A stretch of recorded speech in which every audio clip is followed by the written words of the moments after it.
नमस्कार, स्वागत है आपका वंदे मातरम न्यूज में। मैं हूं गिरिजा राव। खबरों में आगे बढ़ने से पहले आइए नजर डालते हैं आज की सुर्खियों पर। बिजली पानी की मांग को लेकर किया गया चक्का जाम।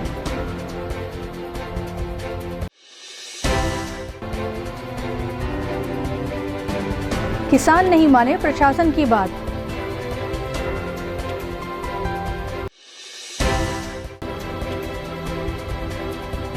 प्लांट की राखड़ से प्रदूषित हुई नदी।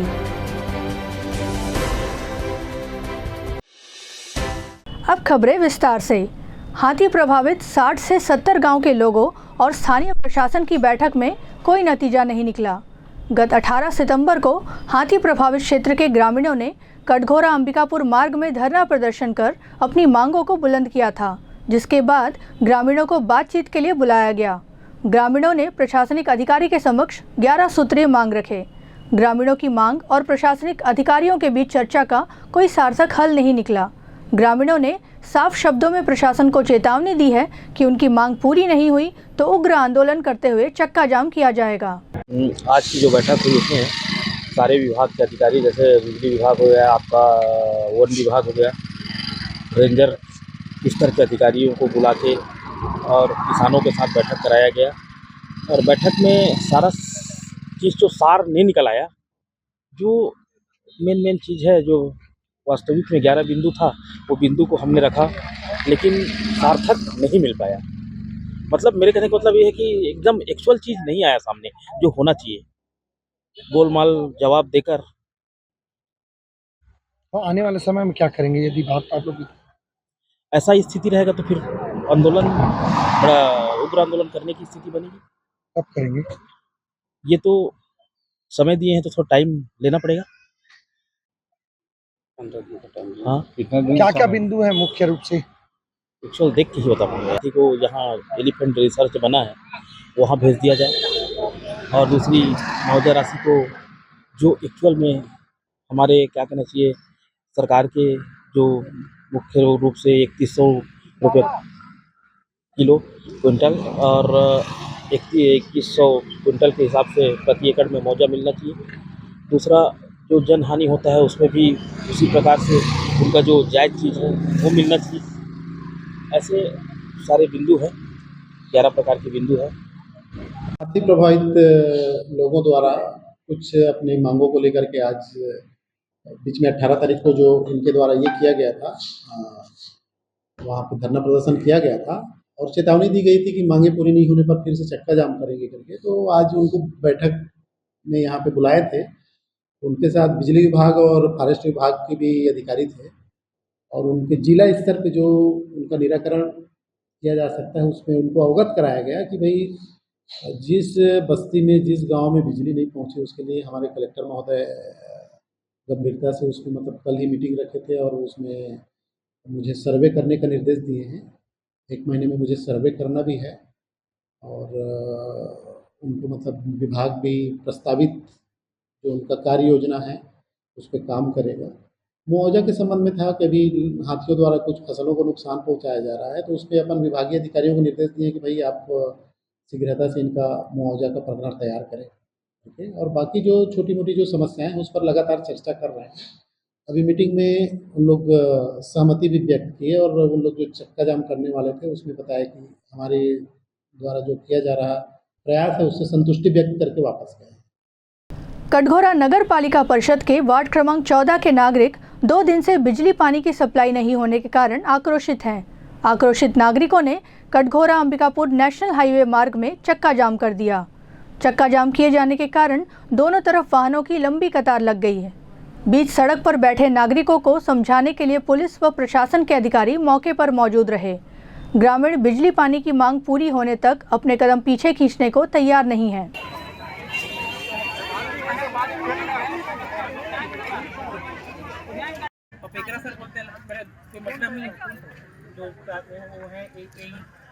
रंजीत कुमार पेगरा जी, उसको बुलवाया है जी, उसको बुलवाया जी।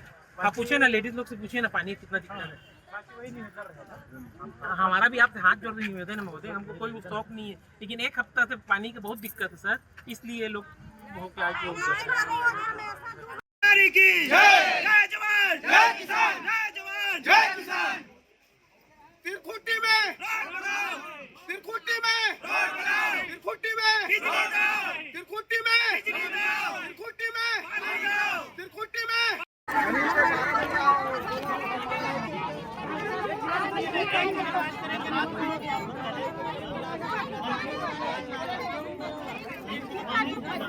थोड़ा शांति बनाओ इधर।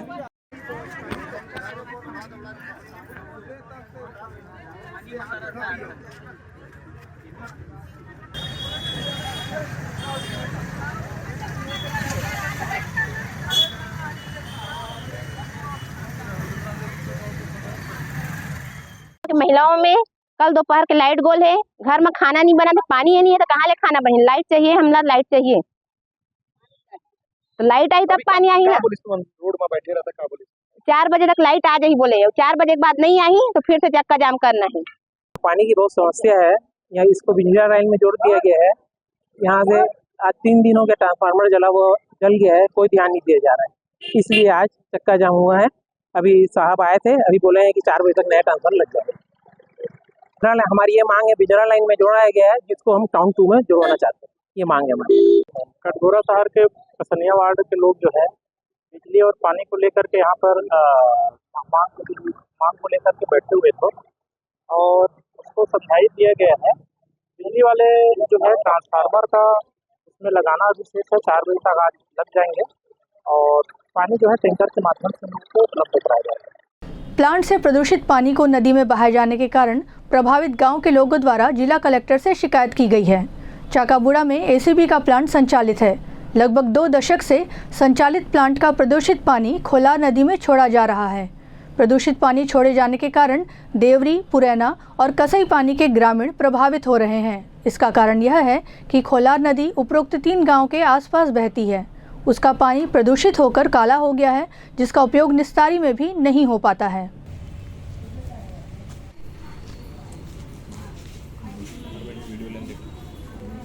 वीडियो ही ले रहा हूँ।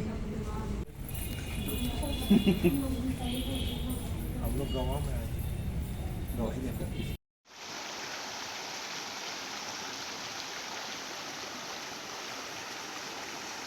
एसीबी चाकाबुड़ा आर्यन कोल बेनिफिकेशन चाकाबुड़ा जो तहसील कटघोरा अंतर्गत इस प्लांट है, जो हमारे गृह ग्राम जो है कोरई, कसई, पाली, देवरी प्रभावित है और वहाँ से बहने वाली खोलार नदी से वो डैम बनाकर अपना पानी जल आपूर्ति करता है। लेकिन साथ ही बरसात के मौसम में मौके पर और बार बार काला पानी छोड़ता है एवं राखड़ से पूरा नदी पटा हुआ है। उसकी समस्या को लेकर आज हम कलेक्टर के समक्ष आए थे और अपना आवेदन प्रस्तुत किए। क्या परेशानी? नदी में पूरा राखड़ जम जाता है और पानी एकदम काला रहता है, जिससे मतलब निस्तारी की समस्या होती है। साथ ही ग्रामीण क्षेत्र है तो सारे लोग वहाँ निस्तारी के लिए आते हैं। ये सबसे मतलब काला पानी से परेशानी होती है। आर्यन कोल बेनिफिकेशन चाकाबुड़ा। कितने दिनों से हो रहा है? ये लगभग कंपनी का स्थापना 2005 से हुआ है और लगभग तभी से ऐसा निरंतर चल रहा है। अभी तक आपकी शिकायत? इसकी शिकायत पूर्व में हमने जिलाधीश महोदय को भी की थी, उसके बाद अभी तत्काल में कटघोरा एसडीएम को भी किया था, लेकिन कार्रवाई नहीं होने पर हम पुनः कलेक्टर महोदय के पास अपना आवेदन प्रस्तुत किए हैं। क्या आश्वासन दिया गया? उनके द्वारा कहा गया है कि मामले में त्वरित कार्रवाई किया जाएगा। सरपंच क्या बोलते हैं? सरपंच का कहना है एवं सरपंच भी अपने माध्यम से बार बार आग्रह कर चुके हैं। साथ ही अभी तत्काल में वहाँ बारिश हुआ था और वहाँ से एक पुल मतलब वहाँ धंस गया है जो मतलब प्रभावित है और वहाँ ज़्यादा डैम में ज़्यादा जल भराव की वजह से वो टूट गया है। तो उसको भी लेकर सरपंच महोदय प्लांट में मतलब सूचना दिए हैं कि उसको बनाया जाए बोल के। तो सब परेशान है, लेकिन प्लांट समस्या का निराकरण करता नहीं है। क्या चाहते हैं? हम चाहते हैं कि वहाँ से जो वहाँ का पुल है जो क्षतिग्रस्त है वो बनाया जाए और जितने भी अवैध जैकवेल है जहाँ से वो पानी ले जाता है और बोर वहाँ पे बना हुआ है, बोर से पानी निकाल के नदी को भरता है गर्मी के दिनों में और वहाँ से ले जाता है तो भूजल स्तर को भी प्रभावित करता है। और इसके साथ राखड़ पानी छोड़े, काला पानी छोड़े और राखड़ का पूरा तरह से बंद करे। वो जल्द से जल्द अगर इसका निस्तारण नहीं होता है तो आप लोग क्या करेंगे? अगर जल्द से जल्द इसका निराकरण नहीं होता है तो हम चरणबद्ध आंदोलन करेंगे। प्रधानमंत्री शहरी आवास योजना के तहत निर्मित मकानों का आवंटन नगर पालिक निगम द्वारा किया जा रहा है। दादर खुर्द में निर्मित पीएम आवास का आवंटन बुधवार को नगर पालिक निगम के साकेत भवन में लॉटरी निकालकर किया गया। कुल 44 लोगों का मकान आवंटन किया गया और लाटा में 8 लोगों को मकान दिया गया। सभी मकानों को दिसंबर माह तक हितग्राहियों को आवंटित कर दिया जाएगा।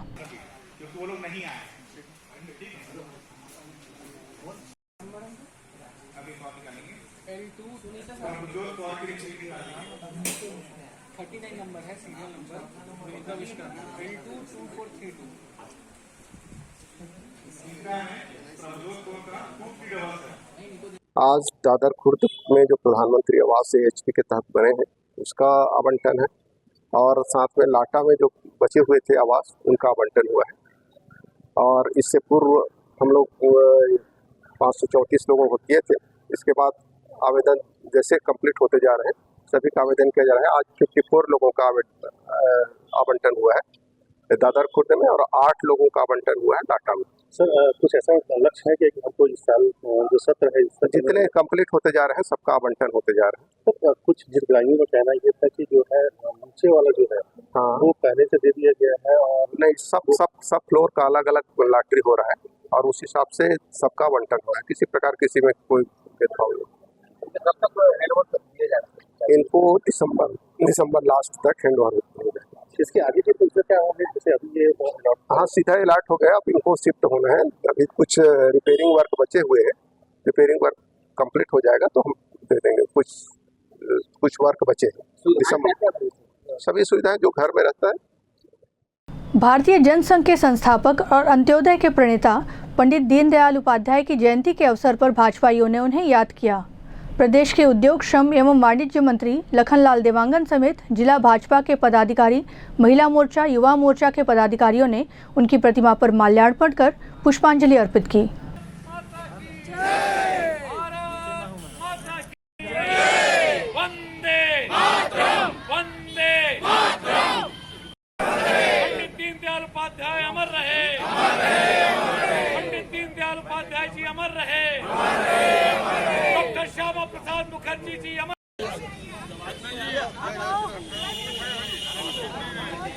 भारत माता की भारत माता की भारतीय जनता पार्टी।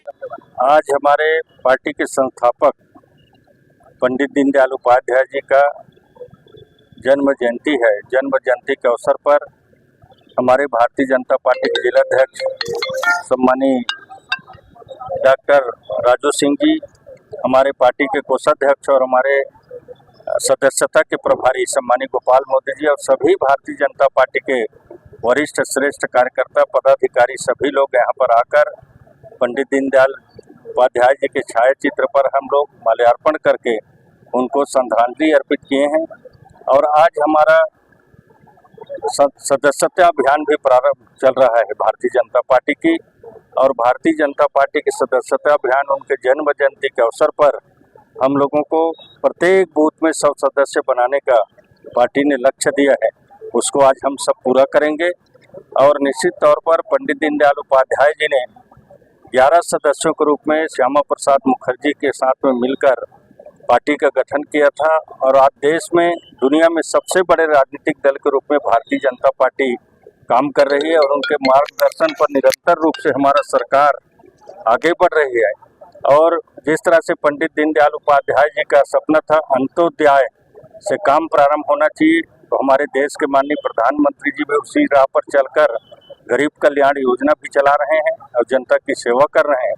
उसी तरह से छत्तीसगढ़ में हमारे मुख्यमंत्री माननीय विष्णुदेव साय जी भी उन्हीं राह पर चलकर गरीब जनता की सेवा कर रहे हैं। मोदी के गारंटी को 3 महीना में बड़े बड़े वादा को पूरा किए हैं। और जहाँ जहाँ पर भी भारतीय जनता पार्टी की सरकार है और सरकार उस लक्ष्य को उनके बताए हुए मार्ग पर चलकर अंतिम व्यक्ति से विकास के काम को गरीब कल्याण योजना को संचालित कर रहे हैं। माननीय स्वर्गीय अटल बिहारी वाजपेयी देश के प्रधानमंत्री थे, उन्होंने भी उनके राह पर चलकर इस देश की जनता को आगे बढ़ाने का काम किया, देश को मजबूत बनाने का काम किया। और निश्चित तौर पर पंडित दीनदयाल उपाध्याय जी का जो सोच था अंतिम व्यक्ति से विकास की कड़ी को आगे बढ़ाना, उस राह पर चलकर हमारी सरकार आम जनमानस की सेवा करने का भरपूर प्रयास कर रही है। जनसंघ के जन्मदाता और हम सभी के प्रणेता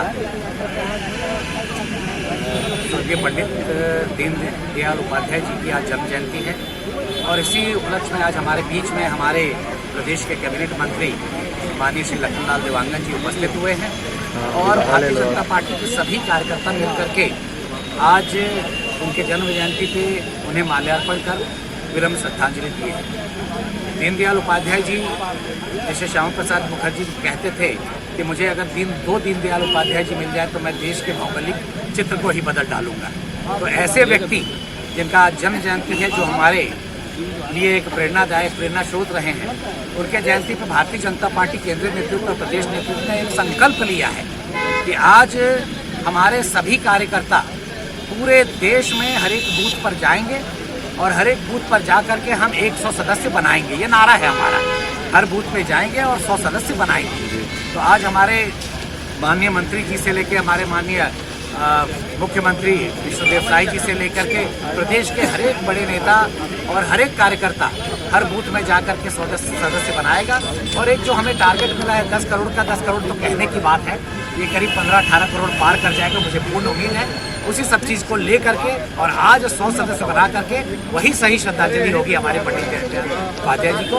उसी उद्देश्य को लेकर चल रहे हैं और पुनः मैं अपने सारे माननीय मंत्री महोदय जी हैं और सारे भारतीय जनता पार्टी जिला कोरबा परिवार की तरफ से उन्हें भव्य और पूर्ण श्रद्धांजलि अर्पित करता हूँ। कोरबा में प्रथम बार सरल सिंधी भाषा में श्रीमद् भागवत कथा का आयोजन किया जा रहा है। जय श्री कृष्ण सेवा समिति द्वारा सिंधु भवन में 24 सितंबर से आयोजित की गई श्रीमद् भागवत कथा प्रारंभ होने के पहले सप्तदेव मंदिर सीतामढ़ी से भव्य कलश यात्रा सिंधु भवन तक निकाली गई, जिसमें बड़ी संख्या में महिलाओं ने अपनी भागीदारी निभाई।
जिले में पुलिस द्वारा सजग अभियान के तहत होटल, लॉज, फेरी करने वालों और संदिग्ध व्यक्तियों की जांच की गई।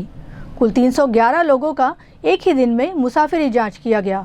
जांच के दौरान संदिग्ध पाए गए लोगों से सघन पूछताछ की गई है। आगामी त्योहारों को देखते हुए कानून व्यवस्था बनाए रखने के लिए पुलिस द्वारा यह अभियान चलाया गया।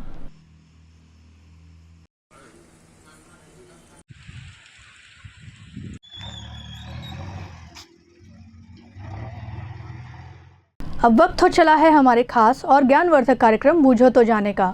यह आम जनता से जुड़ने का हमारा प्रयास है, जिसमें हर क्षेत्र से सवाल पूछे जाएंगे और सही जवाब देने वालों को दिया जाएगा आकर्षक उपहार।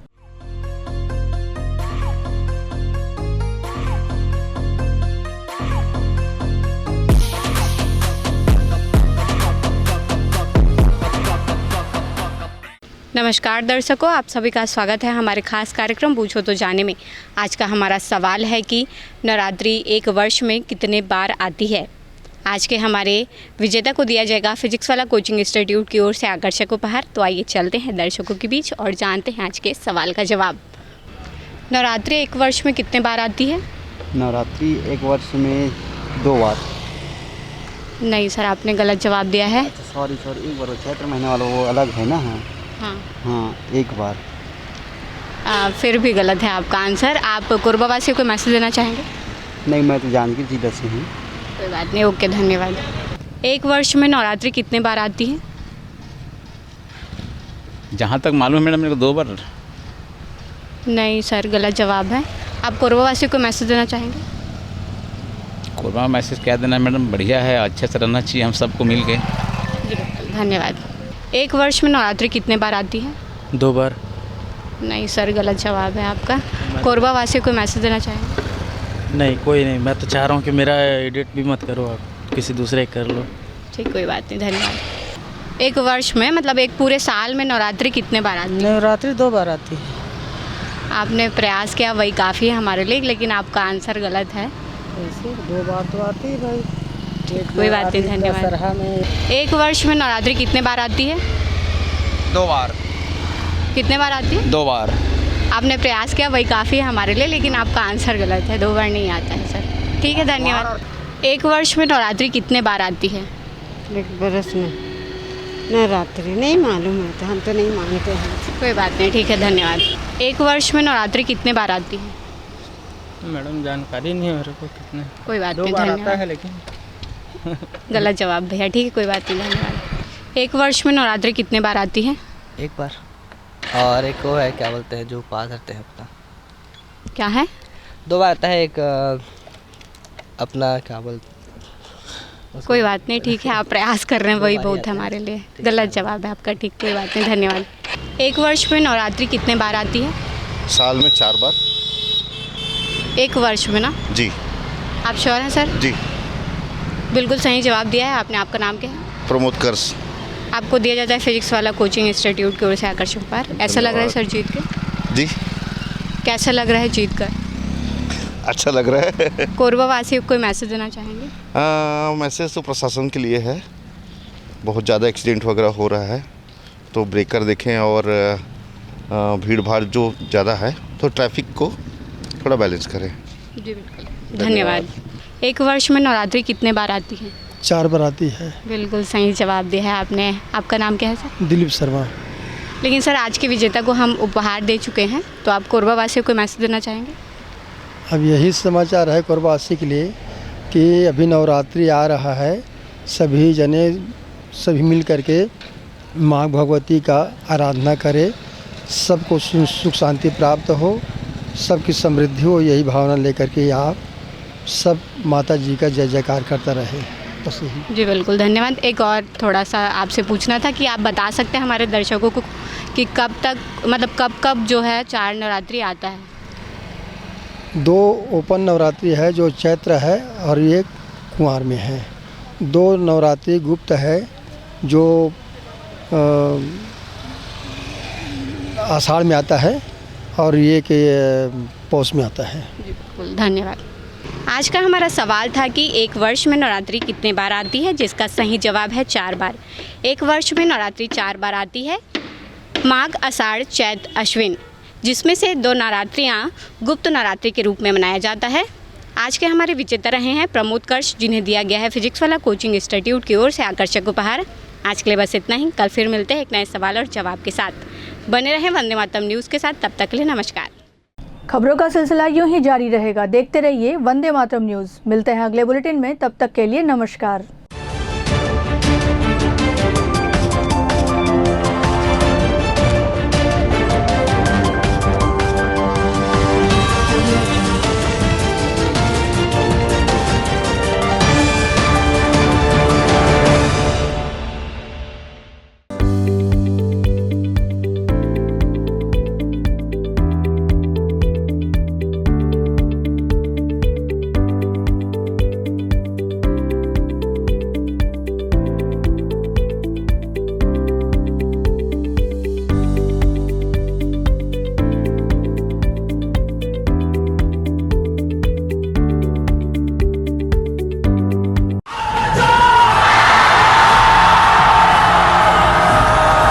फाउंडेशन जेई नीट की तैयारी करने वाले स्टूडेंट्स और ड्रॉपर स्टूडेंट्स, अब आपके इंतजार पे पूर्ण विराम लगाने आ गया है फिजिक्स वाला आपके अपने शहर कोरबा में। अपने भविष्य को लेके चलिए एक सही राह पे फिजिक्स वाला के साथ। तो तैयार हो जाइए ऑफलाइन एजुकेशन में रिवॉल्यूशन के लिए। हमारा पता 2nd फ्लोर, शांति हीरो शोरूम, कोसाबाड़ी चौक, कोरबा, छत्तीसगढ़। फिजिक्स वाला विद्यापीठ पाठशाला, पढ़ लो चाहे कहीं से, मंजिल मिलेगी यहीं से। Session 2024 and 25. Admissions open for JEE, NEET and Foundations from classes 8th to 12th and droppers. अधिक जानकारी के लिए आप इस हेल्पलाइन नंबर पे कॉल कर सकते हैं 7880189145। Happy learning.